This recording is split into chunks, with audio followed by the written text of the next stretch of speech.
We're joined now live by Councillor Trevor Thompson. Thanks for taking the time to join us tonight, Councillor. What stands out for you today as you survey some of the damage that's been done by this storm?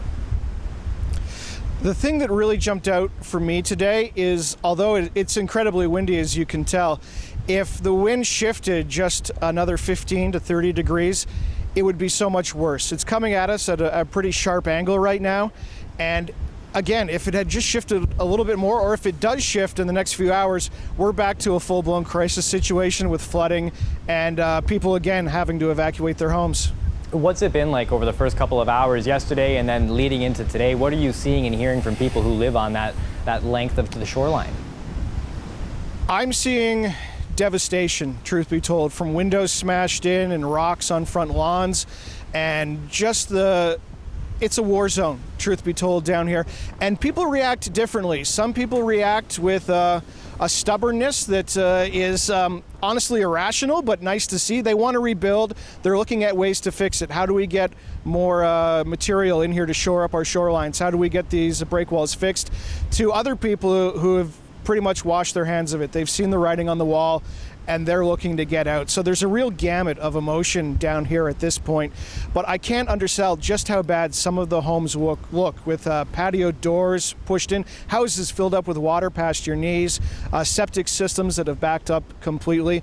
For anybody else, it's a breezy, sunny day, but for the folks down here on Erie Shore, this is life-altering. When you talk about altering and rebuilding, we've heard in the past years, specifically earlier this summer, from a resident who said that the municipality may have dropped the ball on shoreline protections. Councillor, what could have been done to prevent something like this? I don't know. Something would have been better than nothing. We haven't really done anything for generations, truth be told. This municipal council, previous municipal councils, this doesn't come as a surprise to me. This doesn't come as a surprise to anybody else that's down here. And without provincial or federal help, there's really little we can do. We've done a little bit of work to try and shore up the road, to protect the road, but as far as shoreline protection and mitigation, we haven't done anything at all. And that frustrates me to no end. We're watching the video here as we listen to you talk about how generations have failed to act. What needs to happen moving forward? You talked about federal and provincial help. Are they stepping to the table? Has there been an ask put out?